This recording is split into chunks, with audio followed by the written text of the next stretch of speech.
If I listed the drugs, heroin, cocaine, amphetamines, LSD, psilocybin, mescaline, PCP, quaaludes, alcohol, and marijuana, how many, from what you've heard, from what you've read, from the number of people that you know that are taking this substance, how many of you would feel that marijuana is the least harmful of all these drugs? Robert C. Gilkeson, M.D., an assistant clinical professor of child and adolescent psychiatry at Case Western Reserve University School of Medicine in Cleveland, Ohio. First a teacher, then pediatrician, and now a practicing neuropsychiatrist. He brings 35 years of experience with adolescents and young adults to his study of drugs. Throughout his teaching and medical careers, he has been particularly concerned with how brain cells, or neurons, function during learning and behavior. In doing this, he studies brainwave changes and how those changes relate to differences in thinking, feeling, and action. He also maintains a private practice and regular consultation to a number of schools in his community. Dr. Gilkeson was asked with other research scientists to testify about his work at the United States Senate hearings in 1981 and to the Texas Commission on Drug Abuse. In absolute contradiction to the information that has been given the public by a strangely naive press and media, the changes in the brainwaves of his subjects smoking marijuana so concerned Dr. Gilkeson that they led him to more intensive research, which has resulted in the synthesis of this lecture and has been given to students and parents in hundreds of schools and cities around the country.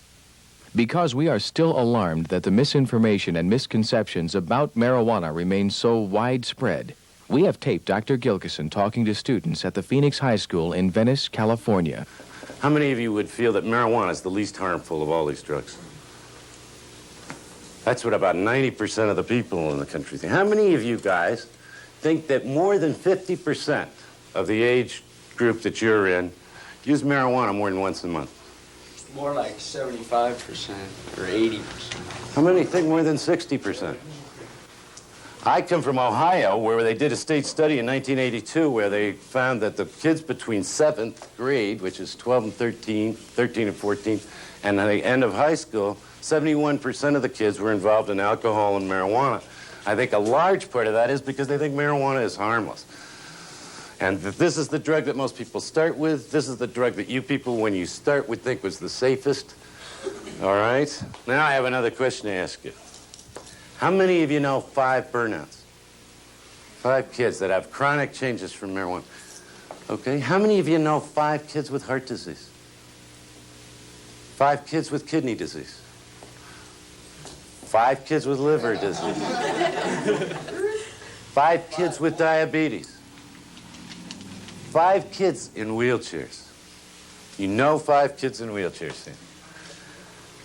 5 kids with muscular dystrophy. 5 kids with cystic fibrosis. Now, you think the drug is harmless. It's so harmless that more than half of you are using it regularly. And you know more kids with the organic brain syndrome or illness called burnout or pothead from marijuana than all the other diseases you know combined. And this, why I am so upset, why I'm going around the country talking about marijuana is, the reason you do is you weren't given the facts. And as a matter of fact, there were a group of young lawyers who started a lobby with good intentions originally, who found out the same kind of research material that I'm going to show you, but have kept convincing you that marijuana is a harmless substance. And we'll talk about why they might do that at the end of this. And it wasn't until 1976 that I myself, we were all paying attention to LSD and hallucinations and speed and some of the reactions and all of those dramatic drugs that do things to you which make you think, oh, these drugs are serious, and the drugs that don't do much to you aren't. But from my research, and we do brainwave research, EEGs we call them in youngsters, from my research and from other people's research, what I want to share with you people today is that chemically we believe that marijuana, the substance most of you feel is harmless, is probably causing more organic brain damage and more changes in nerve cells in your brain than any of the other substances that I've mentioned to you, with the exception of PCP and the end stages of alcohol. Now, The reason that's true, I thought you guys, every one of you people, it just happens that this is the way it is right now, have to make decisions about drugs. They're all around you. There isn't any place you can go where you aren't seeing them and seeing them in use. And I also know that adolescents, in spite of what other people think, make decisions based on the facts that they know, and I feel you guys had a right to the facts. And I was reading the same things you were and not paying very much attention, and in 1976, I work in 4 schools in Cleveland, so I've known kids from the time they were in the 1st grade until they were in the 12th grade, and I saw kids who were perfectly fine begin to fall apart in the 9th and 10th grade. All of this was happening at the same time for me, and I didn't know why. They were falling apart academically, and they were getting into kinds of situations personally that they hadn't been getting involved with. Perfectly okay kids. And by the way, we should say that the people who are using drugs at this point are normal. All right? At any rate, I couldn't understand why the kids were falling apart, because all they were on was marijuana, occasionally, on weekends, so forth. Then I read a fact about marijuana that I want to share with you people, and if you only understand this one chemical property about marijuana, it will explain all the more complicated stuff that I'm going to get into today with you. And the most important thing about marijuana is that it has a chemical property which nobody can kid anybody about, is that in marijuana there are 421 bioactive molecules. When you inhale this stuff, you're inhaling 421 molecules. 61 of those are called cannabinoids. They come from the cannabis plant. They belong in the cannabis plant, not in you. And the reason that you take it is for one of those 61 cannabinoids, called delta-9 THC, or tetrahydrocannabinol, or you guys know it under various labels of THC. All 61 of these chemicals are fat soluble. Now, I didn't read that either, even though it's been known for over 2,000 years. I never knew this. And in medicine, when we see that something's fat soluble, we all pay attention to it. Now, the rest of the public, I say this to kids, and I say, hey, this substance is fat soluble, and some guys say, fat schmat, who wants that stuff anyway? So, but when I say fat soluble, or I use the word lipid when I talk, because they're the same, you have lipid or fat in every cell membrane in your body. If this orange was a cell, then the membrane would be the skin around this orange. All right, now everything that gets into the cell, that the cell needs, has to get through this skin. And everything that that cell is going to make has to get out through that skin. And if the skin is made up of lipids and proteins, which it is, and we'll see this on a slide, it has to somehow or other get through that. Marijuana occupies or likes that fat, so let me show you the cell membrane. We now know that the chemistry of the cell membrane is probably the most important. I think about this all the time, and I change what I say each time I give the talk. Last night I was thinking about the fact you really are a series of membranes. Your skin is an outer membrane. You have a hole running through you that's lined with the cells in your gut, all of which have a membrane. And I know sometimes you think that when I eat carrots, or you eat carrots and celery and parsley, those things are floating around in your head. But all of those things have to be broken down in your digestive tract and absorbed through that cell membrane inside, so that everything that you get has to come through membranes until you finally get down to the cell itself. And the chemistry of how you break things down into smaller and smaller molecules, and then how it gets through this, we didn't understand until we were able to blow up that cell membrane 38,000 times and begin to understand the structure of that. Now what you're looking at is this cell membrane, okay, cut in half. This was the outside where you were looking before. This is the inside of the cell.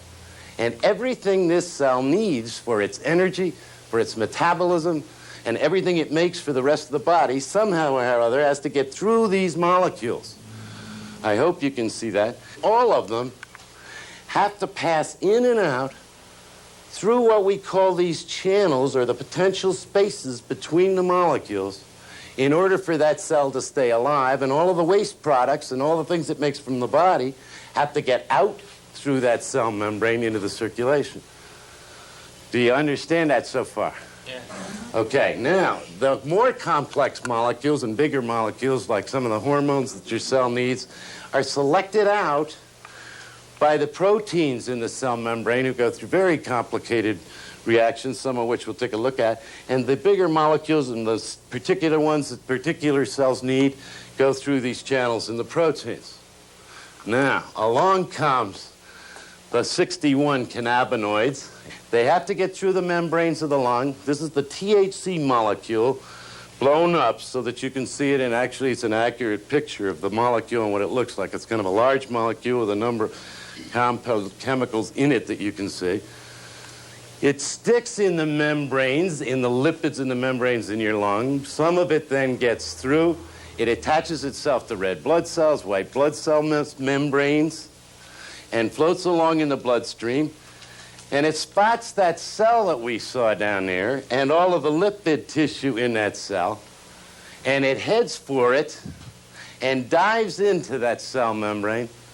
And it sits in the cell membrane, and you can begin to see that molecule occupying the spaces or the channels that the cell needed to have the chemicals come in and out that keep it alive and provide the rest of the energy and so forth for the body. Now, whenever we talk about fat-soluble substances, there are vitamins A, K, D that are fat-soluble. Any fat-soluble substance is potentially toxic because what it can do to the cell membrane and interfere with the cell membrane. And so we're very interested not only in what does it do while it's there, but how long is it in your cell membranes. Marijuana remains in your cell membranes for a long enough period of time so that if you smoked one joint, and never had smoked it before, of 3 milligrams percent, and most of the stuff on the street now is 6 milligrams percent, used to be 0.6, the Mexican stuff, so it was now 10 times as strong. 1 3 milligram percent joint, okay, stays in the body. This is important. If you ever hear somebody say the half-life of a substance, it means half of it's gone and half of it's still there. 50% of that joint, or 50% of that THC, is still in your cell membranes from 4 to 8 days later. Okay? 10 to 20% is still in the cell membrane 30 days later, and 30 days later, and Shane, that's a month. Okay, 1% the traces are found still in the membrane from 42 days to 4.6 months. All right. You know, a lot of people don't make any reaction when they say that. They still say, so what?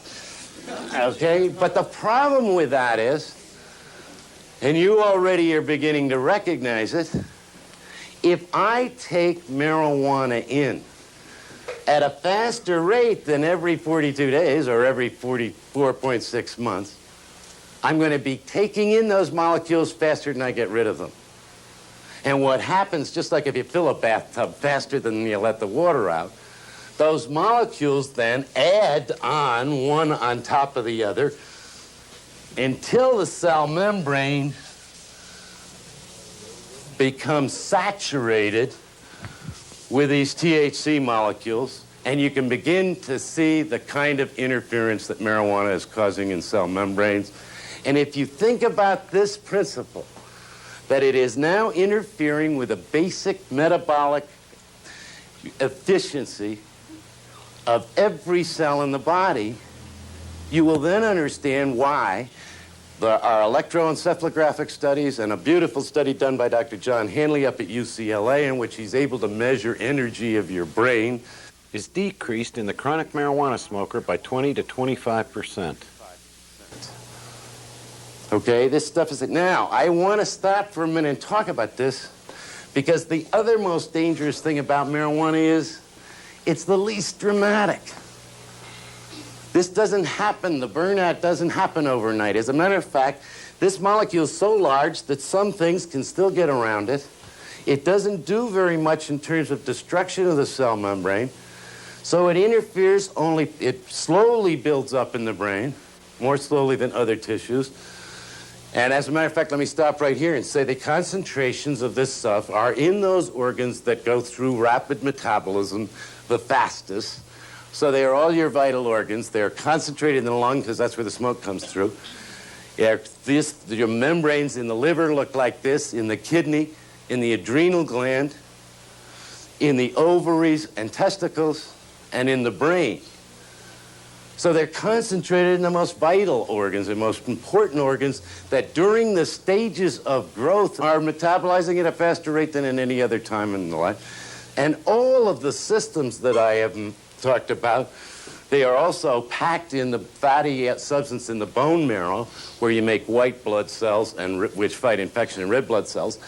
All of these organs are loaded with this marijuana, which is letting some things through, but it's decreased the efficiency of those cells by 30%, which bothers me no end that people aren't aware of that in terms of what they really get out of this substance. Dr. Robert Heath at Tulane University, who I think is probably one of the foremost brain researchers in the country, has done the most exciting and the best studies, I think, on marijuana. And what he did was to have monkeys smoke pot. Okay?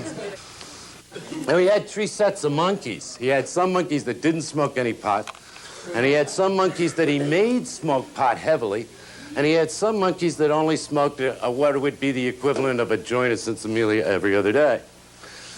Now, monkeys didn't like pot. So they smoked it more, they breathed more shallowly, and he had to put the monkey in a chamber. I want you to think about this experiment in a way, because we'll get to something called a contact high, so that they had to breathe marijuana smoke. And since they breathed more shallowly, he then had to test their blood levels for the amount of THC that they had and they were getting in each dose, so that he could equilibrate them to what you take as an individual or what people take in terms of being heavy smokers or moderate smokers. And he did all this because he wanted to recreate the situation of taking it in the lung. What he then did was have the monkeys smoke for 6 months. They then were off marijuana for 6 months. Then he had placed electrodes and was doing brainwave studies on these monkeys while they smoked and so forth, which we may get a chance to look at. But then he sacrificed the monkeys, took tissue out of their brain, and put that tissue on slides so that what you're looking at up here are 3 different sections from the hippocampus, which is the memory center of a rhesus monkey, under an electron microscope. And what you're going to see on this, you can already see that these 3 monkeys look quite different. Now, if I give you one hint or one clue, you people who've never looked through an electron microscope at a hippocampus of a rhesus monkey can tell the difference. When we put tissue or tissues of human tissue or animal tissue on a slide and shine light through it, we first stain it with substances that cling to the things that should be in the cell. You should have glucose particles and protein and fat, and you have some structures within the cell. And you should then, when you look at a slide, see a lot of material inside the cell, so that with that one clue, as I walk by these 3 sections, I want you guys to raise your hand about which monkey smoked the most marijuana, had the most interference with the metabolism of his cell. Okay, which one? Okay, right. This slide has lost all of the material inside it. There's material, tell you right now, this is the normal monkey, and these are the rough endoplasmic reticulum. It's the structure inside the cell coming out from the nucleus, where the monkey synthesizes the proteins and so forth that it needs, or you do. All right, and in this monkey, those are all split up and gone. The mitochondria, these little structures that you see in the cell, are swollen and enlarged and no longer functional, and they provide 98% of that cell's energy, and they're in a lipid membrane. This is the monkey that is smoked moderately, and this is the one that alarms me. Okay, this is the equivalent of a joint every other day for this monkey. This substance doesn't belong in this cell. It gives away its protein. It's called an intranuclear inclusion body, and when we see this in a cell, we know it's dead. This is lipid that's in this cell that the monkey hasn't been able to get rid of, and his rough endoplasmic reticulum is now shrunk down like this, and because there's no material in between it. So we know that in spite of the fact that he was a moderate smoker, this cell is also dead. Now, this is the equivalent, Dr. He said, in terms of metabolic rate, etc., so that this would be the equivalent of to about 2.5 to 3 years of human use, these changes. And when I saw these, knowing that some of the kids that I have been working with started in 7th grade and smoked this stuff for 5, 6, 7, 8, 9 years, I was really upset and outraged that this was going on perhaps in the brains of people without any idea or any knowledge of what marijuana was doing and actually thinking instead that it was harmless. Now, what we've talked about is the chemical substance of marijuana, but what we haven't talked about, and I think you guys don't get enough chance to talk about or to understand about, is that when you have a chemical that changes the way you feel, the way you coordinate, the way you behave, changes your mood, that chemical has to be reacting on cells. So that if you understood, and on brain cells if it changes those functions. So that I'm going to now start talking about the nervous system, which gets fairly complicated perhaps, but I want you to ride through this with me, because if you will follow through with this, we're going to be able to ask questions not just about marijuana, which I just want people to know about, but all the drugs that you know about, and you'll be able to understand, I hope, how they work. Let me start out with some basic things first. Your nervous system, or your brain, is the most important system in the body, as you know. It has 100 billion cells, which make 100 trillion connections. And the sole purpose of that nervous system is that it's there to keep you alive. It regulates and it runs the functions of every cell in your body.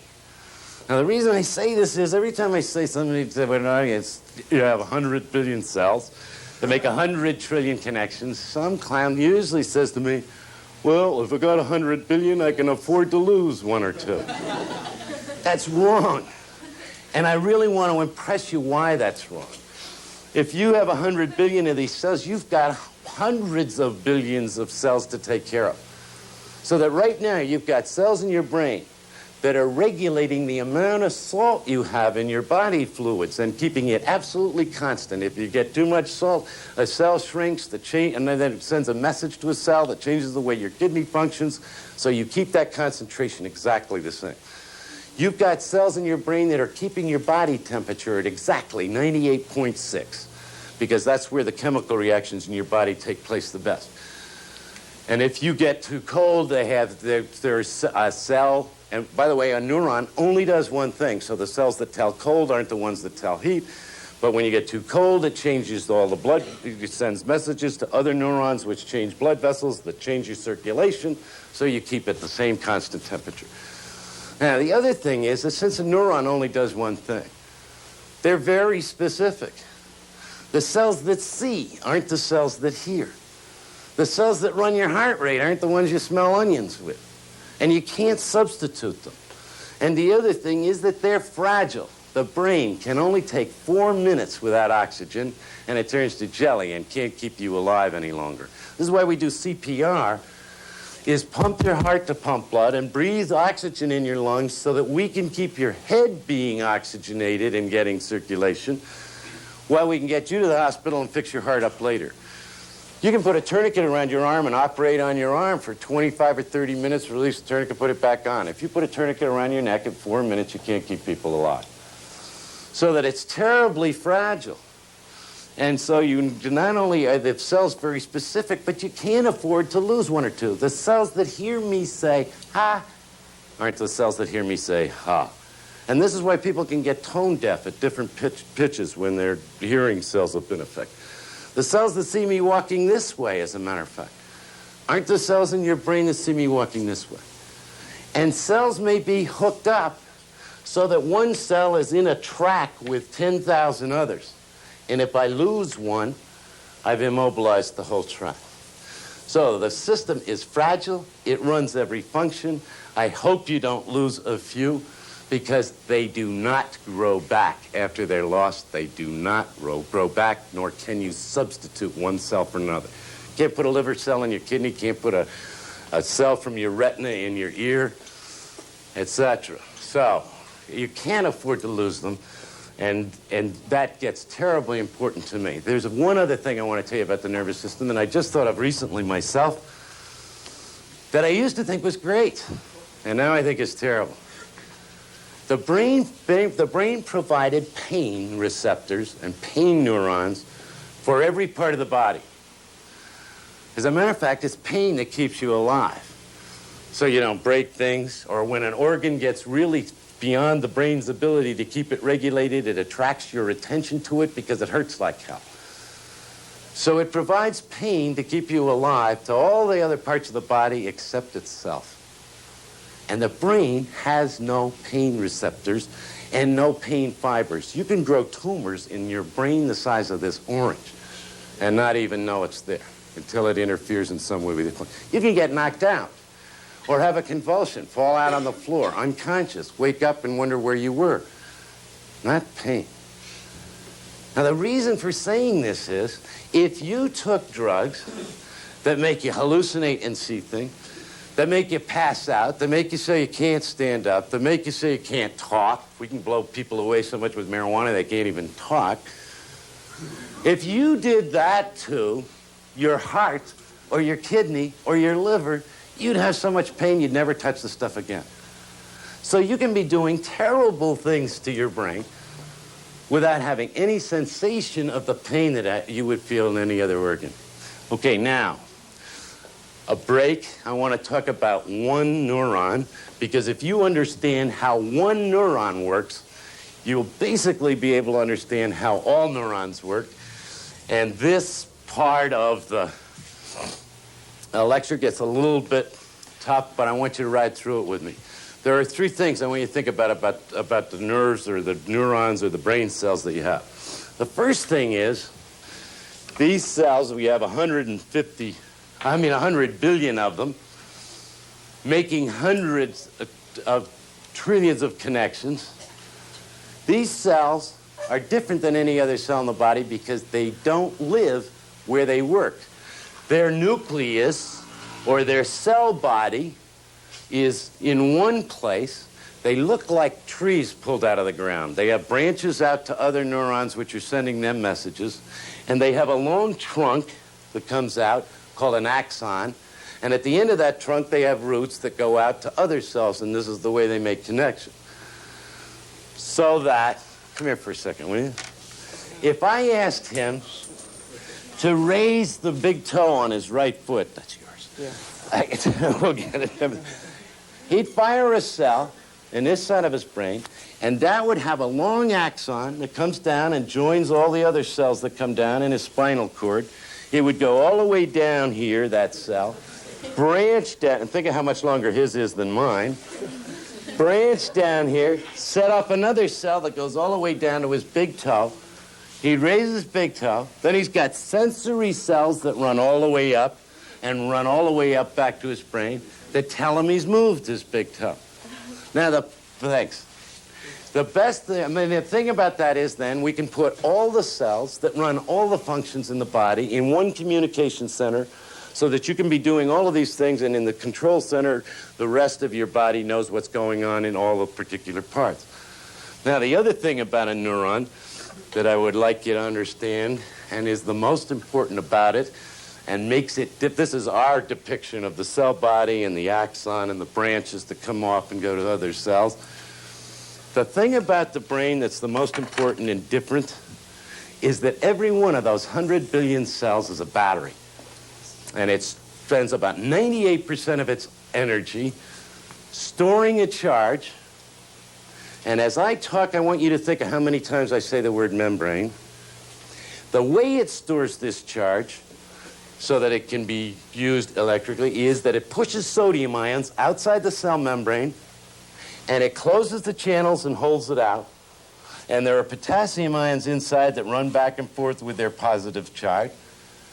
And because the sodium ions are out here, the outside of the cell membrane becomes positive, and the inside of the cell membrane becomes negative. And the way this cell fires or works is that a stimulus comes along, and this is the third thing about a neuron. A neuron makes a neurochemical substance that it makes up in the cell body, sends all the way down the axon to the end, and stores that neurochemical down in the end. We call this substance a neurotransmitter. And when that cell is stimulated, it fires the neurotransmitter out. It touches the membrane of the cell. When it touches the membrane of the cell, the channels in the membrane open, some sodium ions come through. That starts the cell to depolarize, or a wave of current that goes on down the cell membrane until it gets to the end. And when it gets to the end of the cell membrane, calcium ions that are outside the cell membrane have to rush through that membrane, attach to the neurotransmitter substance, and then the neurotransmitter can be released into the space between the cells and settle on receptors on the next membrane. And when they settle on the receptors, they open the sodium channels of the next cell. The sodium rushes in, potassium rushes out, and the cell depolarizes. And this is the way cells pass the message back and forth. Do you understand that so far? It's really like, think about it as a syringe. That you stimulate the syringe, it squirts out chemicals, starts the next syringe, squirt out another chemical. Okay, now, so far, though, what I've explained is how you stimulate a cell to fire so that it's like a telegraph key, okay? I stimulate the cell. Say there's a telegraph key. I'm trying to send SOS to Naomi in the next room, okay? She hears dot. I'm supposed to send dot, dot, dot, dash, dash, dash, dot, dot, dot. What do I have to do to send the rest of the message? I got to lift it back up. All right? So that can repolarize so I can send the message again. And the same thing happens in your nervous system. Your body makes a chemical called an enzyme that has to come along and clear away the neurotransmitter so that cell can repolarize, and that cell can then be ready to fire again. Now, in the motor system, all of what I've described to you, sodium through the membrane, potassium out of the membrane, depolarized down the membrane, calcium through the membrane, neurotransmitters through the membrane, touch the receptor, enzyme come, clear it away, takes 0.4 or 0.4 milliseconds, thousandth of a second, or 1 millisecond, which is pretty fast. So that anything sitting in the cell membrane, or anything slowing it down, okay, can interfere with that process. We'll give you some examples of that in a minute, but anything that interferes with that process can change the way you function. So we're terribly concerned about that. Now, at this point, I have explained to you, I hope, so that you can understand how he fires a cell and it goes off and so forth, and moves a muscle. So that you can understand how I fire cells on this side of my brain that go down, connect to my arm, that make my arm nerves go off, and then I can contract the muscles so that I can put my finger on my nose. Once I've started that arm going, how come my finger doesn't go right on through my face? So the nervous system had to make some kind of a nervous system modulation where I can speed things up and slow things down. And we've described how the basic cell works for action, so that now what we have is the nervous system has built and add on a system, which, by the way, continues to grow all the time you continue to learn, just the way cell processes and branches continue to grow. We now have cells in the nervous system, okay, that can facilitate or speed things up, and we have other cells that can inhibit or suppress or slow things down. So now we not only have a mechanism of action, We have a mechanism where we can make things amplified, speed up, and we have things that suppress. Now, inhibitors or suppressors and the functions of suppression and inhibition are the most complex neuronal process you have. It's the most easily damaged. It's the most affected by drugs. And while the drugs that we're talking about in some way really affect your facilitators and your inhibitors, we're talking about speeder-uppers and slower-downers. So that when we get talking about the specific chemicals, we're going to be talking about these systems. But I want you guys, all right, to understand that if we could measure the amount you're able to suppress a stimulus or to inhibit an impulse or to inhibit or suppress anything, we would be able to measure your intelligence far better than any other measure that you have. I want to show you how difficult that process of inhibition or suppression is. Put up your 2 index fingers for me, will you? And that isn't very hard to do, is it? To switch them, put up little fingers and index finger? All right, now, the funny thing about this is, this finger is run by this side of the brain, this finger is run by this side of the brain, but everything this finger does, this finger learns. There's a facilitatory circuit that crosses over so that this finger teaches this finger what it's doing. I can learn to pick my nose with this finger, and this one knows how, even though it was in my pocket without practice. And the same connections exist between your little finger. All right, now I want you to try this. Now put up a little finger and an index finger. One of each. One of each. Now one of each. Okay, now switch. So that you're putting up an... I'm watching you. Okay. I got a better one. Practice. Practice. Put your... That's the best test I know, actually, for inebriation. The cops should be saying, get out of your car. I want you to put your index fingers up. Okay? Put your hands on your elbows. Pat one elbow and rub the other. No cheating. Okay, now switch. Pat this one and rub this one. Now switch. Pat this one and rub this one. Now switch. Okay, the thing that's hard is to inhibit or suppress action. Now, you use inhibitors constantly, by the way, not just for action and coordination, but for your mood. Okay? You don't want to be anxious and worried and thinking about what's going on and try and get through school or take an exam, so you use all of that to suppress. You use inhibition and suppression to pay attention. You suppress all those stimuli that are coming in so you can pay attention to things. It's one of the most important functions that you have. When you use a drug, these are the systems that are most affected. But depressant substances like alcohol, marijuana, the sleep medications, barbiturates, quaaludes, and so forth, beer, alcohol, knock out the most sensitive system first, which is inhibition, so that the inhibitors are gone, and then what's left are the activators and some of the facilitators. And without the suppression, you go from normal to hyper active or high before you go to hypo and then sleep or death, depending on how far you push this. All right? But this is why depressant substances give people a period of a high.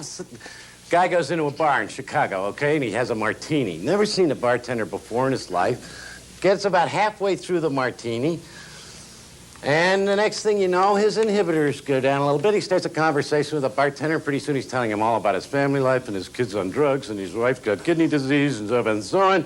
He's knocked out his inhibitors. The next thing you know, he's beginning to have a little trouble talking. And he's crying over the problems and laughing and giggling at the story and so forth. And then he knocks out these. And the next thing is he's over in the corner asleep and misses the plane because he's been gone through the whole system. Now, if we're going to use a chemical substance and it's going to change the system, all right, it has to have affected one of the things that I've explained to you. And I'd love to give you a couple of examples of some drugs and how they operate. Let's say, let me take these out just so we don't have confusion. Let's say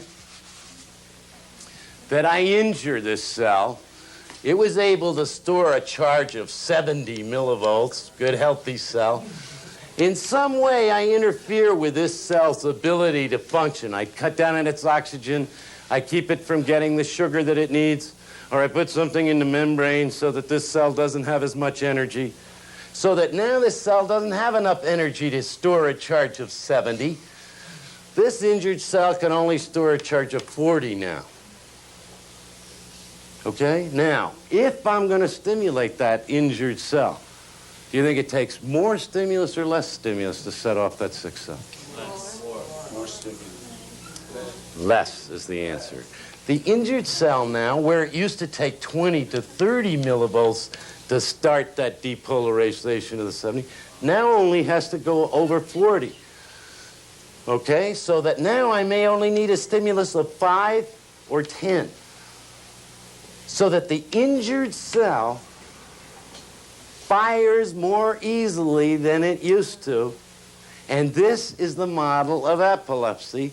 You go from normal to hyperactive before you go to hypoactive sleep or death. And this is terribly important because one of the things that happens is that if I injure a cell with something that I sniff with, so forth, deprive it of oxygen, put something in the membrane, for a period, they'll be hyperactive. They'll be stimulated.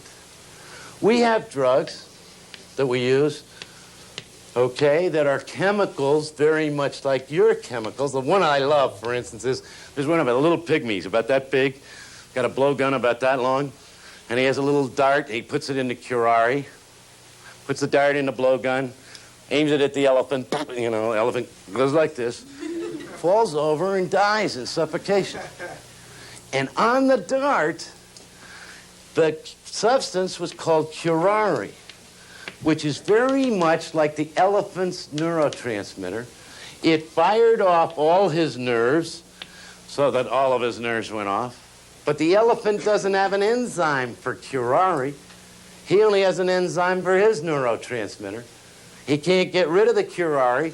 He can't repolarize his nerves, so he dies in suffocation. Now, we do this to you guys every time you come in the operating room for an operation. We not only soak you full of barbiturates first and then put gas in after you're asleep, all right, knock out your energy center of your brain so you're asleep, but we hang up a bottle, and in the bottle we put a substance we call succinylcholine, which is like your acetylcholine, only it takes you 15 minutes to get rid of it. And we start the drip as soon as we get you to sleep. You go like this on the table and you become paralyzed. We have a bag down and we breathe for you. And this is so you don't get up in the middle of the operation, go to the bathroom or cough or roll over.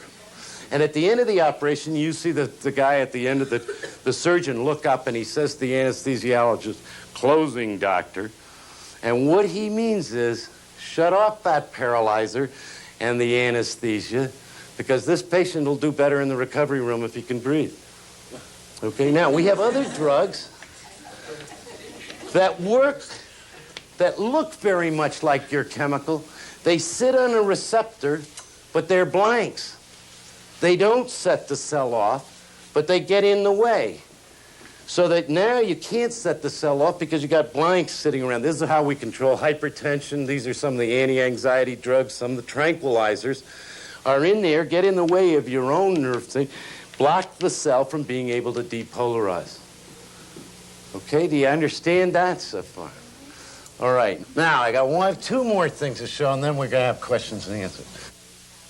All right, now what we have done so far, I'll show you how things act, how they speed up, how they slow down. What did I just do? You hit the ball with your right. Some people just sit there and say. All right, now, in the system that I described to you, okay, you have neurons in your eyes, nerve cells in your eyes and your ears that saw me hit the blackboard, heard the blackboard being hit, but that took less than a second. So that you had a stimulus and your eye cells went blah, blah, blah, blah, ear cells went blah, blah, blah, then they went blah, blah, blah, back. How 10 seconds later Can you tell me that I hit the blackboard? The sound went. Should be gone. What'd you say? Memory.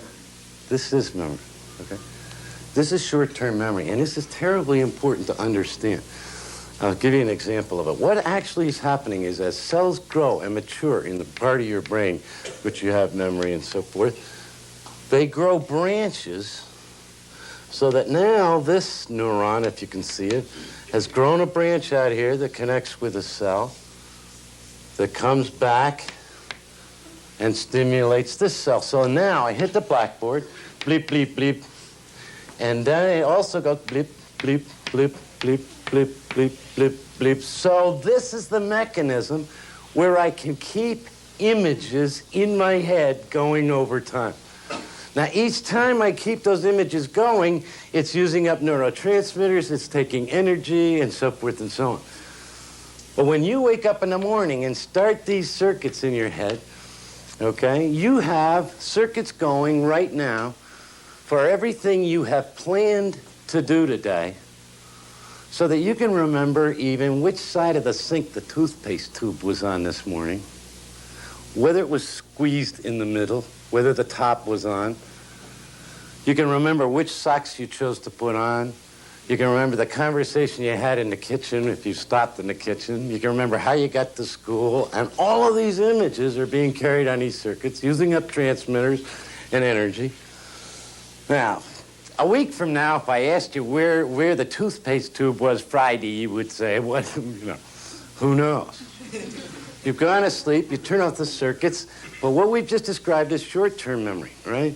Having these images and being able to keep them over time. If it's if a diamond came out of the crest tube this morning on your toothbrush, your brain would say, hey, this is rewarding, this is good. Or if you'd cut your hand on the damn tube, you'd remember, because your brain would say this is important to your survival or not. It either rewarded you or it hurt you. And then your brain feeling center makes that short-term memory more important. It amplifies it, and it makes it go faster. It then sends a signal to another nucleus in your brain, which sends a signal to that hippocampus that we were looking at in the monkey's brain, which then turns out a chemical called RNA, which is permanent memory. But things have to be either rewarding or painful or help your survival or not help your survival, and that's how they get reinforced, which takes more energy again. You have to have energy not only to keep it going, you got to have energy to be able to amplify it and lay it down in permanent memory. Anytime I cut down on energy, I'm going to cut down on the ability to amplify, so your permanent memory goes, and I keep cutting down on it, your imagery for short-term memory will go too. Okay, have you got that? Mm-hmm. Right, now, so far we got mechanisms now for turning cells on, turning them off, for modulating, for keeping things going in your head. Dr. Heath also sent me 2 slides of a section in the brain which is the part of the brain that sends messages up to where you keep those images going over time. And everything that we've talked about is in this picture. If you could see this clearly, what you see is the end of a neuron sticking out, and there are little circles that you can see here. This, again, under the electron microscope. And each one of those little vesicles are like honeycombs with honey. I have neurotransmitter substance inside them. When that neuron fires, those neurotransmitter substances go across this space called the synapse. And this is a receiver, or one of the branches from the cell. It settles on that membrane and starts that cell to feel things. And this is everything that we saw. Now, what I have next to show you, so this is the neurotransmitter substance and the receivers, and that's how one cell sends its message. This is a section from the monkey that smoked 6 months. And this is the same section of the brain that you just looked at here. And you can see what's happened to the end of this cell, how it's washed out, the vesicles are gone, how there's a loss of structure, and into the brain. When you have scarring inside the brain, it's replaced with fat tissue so your brain doesn't rattle around in there.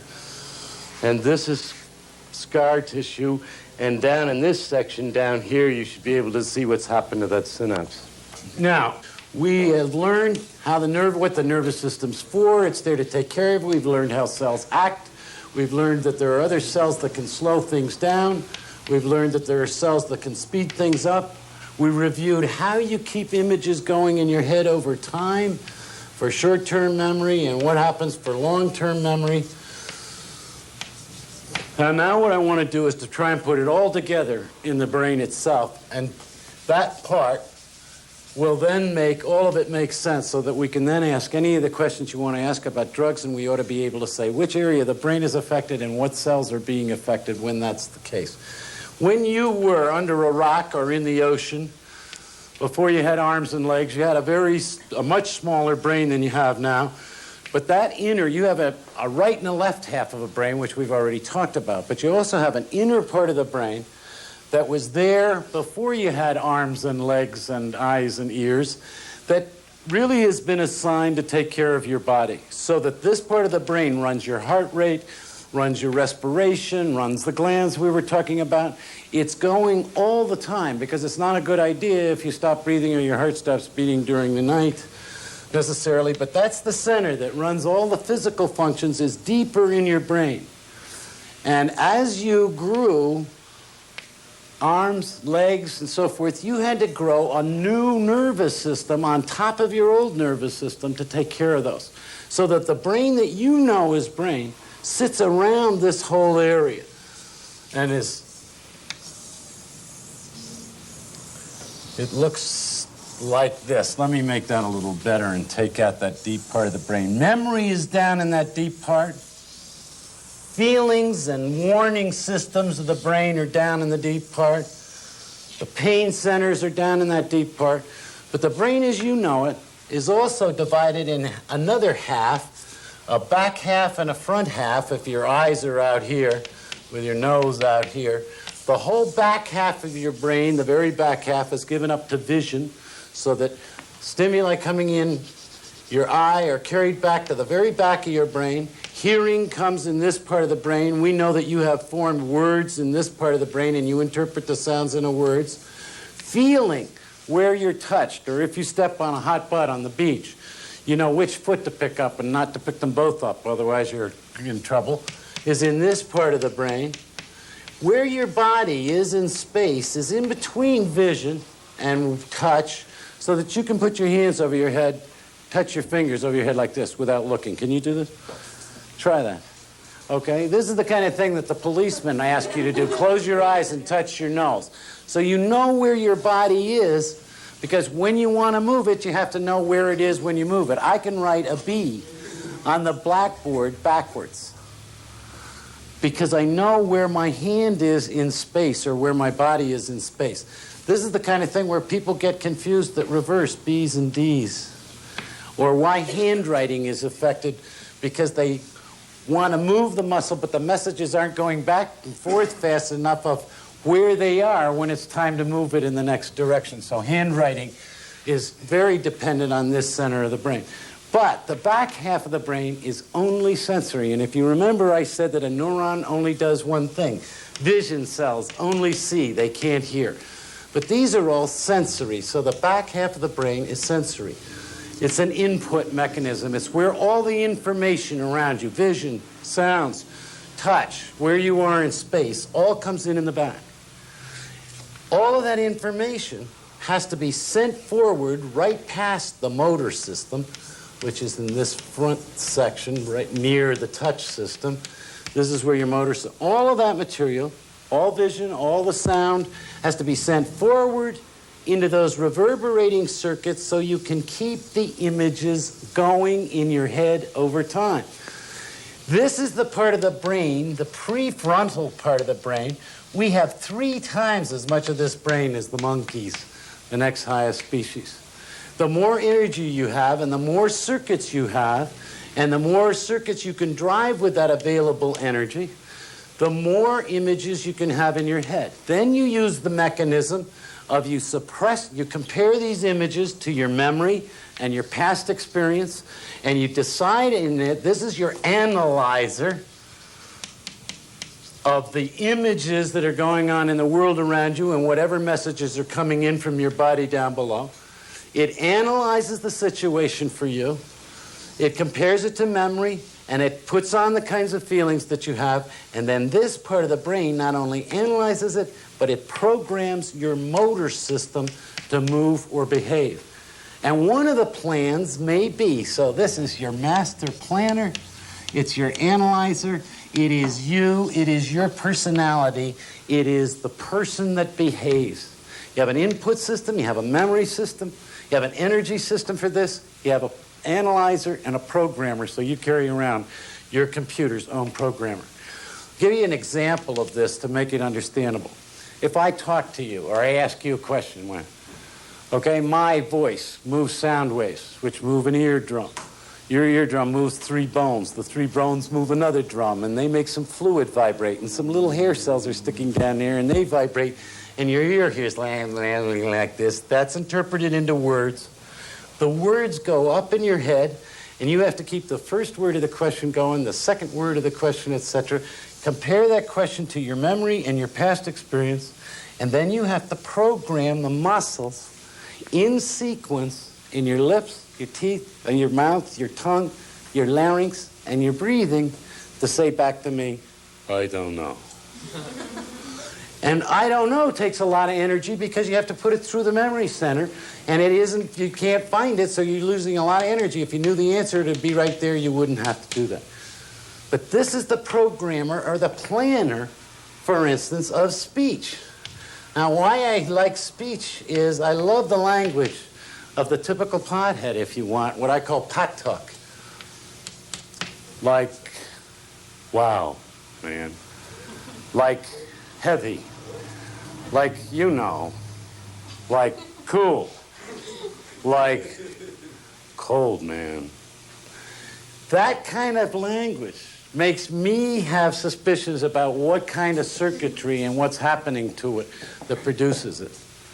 But the highest order function that this brain has, it has the ability to turn on images of now, images of self. When you were young, etc., you have gotten increasingly an image of yourself in that outside world. It has images of the past that it can bring into this. But the most important and the thing that takes the most energy is that you can make images in your brain of future time. Images that haven't even occurred yet. So that you can see yourself in the future. You can see yourself, you have a plan in your head of where you want to be in 10 years. The kind of person you want to be married to, the kind of house you want to live in, number of kids you want to have, etc. This ability to see into future time, to take a now situation and project it into future time and predict how it's going to come out and the consequences of what's going on now, and whether those consequences are going to be good or going to be bad for you, is why man is king of the species, because he has been able to plan ahead so he could keep himself surviving by doing what he felt was going to be good for him in future time and avoiding what he felt was going to be bad. But you have to have enough feeling from the feeling center to feel good enough or bad enough to change now behavior, even when you see it. So that Dr. Spock on Star Trek, if you remember it, was a guy who could see into the future, etc., but he didn't have any feelings. Well, if he didn't have any feelings about what was going to occur in the future, he wouldn't have bothered to look in the future. So that you have to have feelings, and you have to put real feelings on images. That takes a tremendous amount of energy.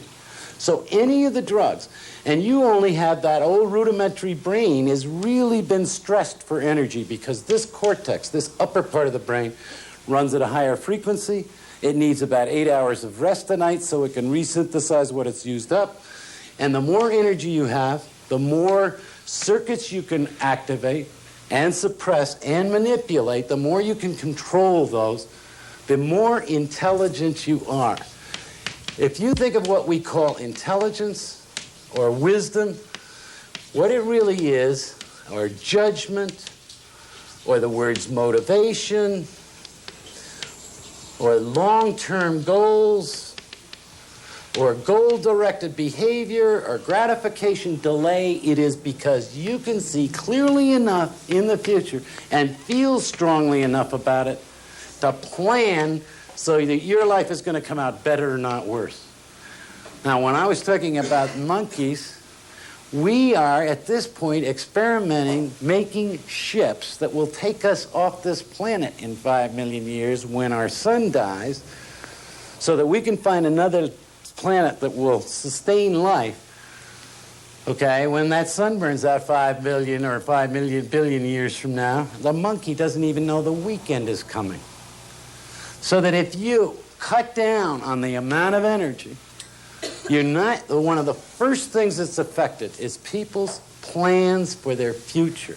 And as a psychiatrist, I get really upset when I see kids begin to take a substance at 13, 14, 15 that's changing their ability with, you need energy to grow those processes, and you need energy to make the kinds of future plans. I see kids making, this is the worst period of your life in terms of making decisions. You're having to decide what your profession's going to be, what the kind of person you're going to be, where you want to be, and it all is years off, and you're supposed to be working at it every minute. And I'm watching kids who are knocking about 30 to 40% of the energy to do that, and the first thing they lose is the ability to plan a life for themselves that makes the kind of sense you would have expected for them in the future.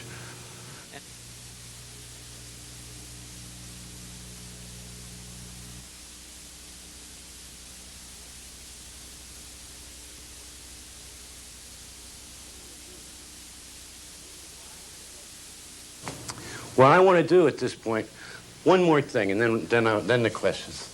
This is the part of your brain that makes an association, and I've used different ones before. I've used happy and apple. I thought of a new one. I've got something in my head, okay, and I want to see how long it takes you to get it in your heads. The same one I'm thinking about. Now, I want you to use inhibitors on your mouth so you don't say anything, and I want you to use facilitators to put up your hand as soon as you think you're thinking of the same thing I am. Okay? But this is the part of your brain that should be connecting some of these crazy sounding things into one subject. Okay? Medal.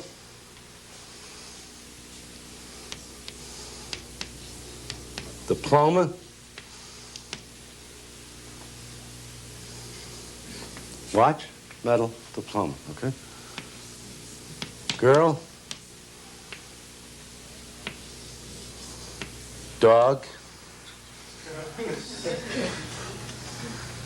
Ticker. Heart. Medal. Courage. Bravery. Diploma. Brains. Intelligence. Nobody yet? Dog. Scotty. Girl. Kansas. Inhibitors on your mouth, please. Hands only. I want to see how soon you get it. Twister. Witches.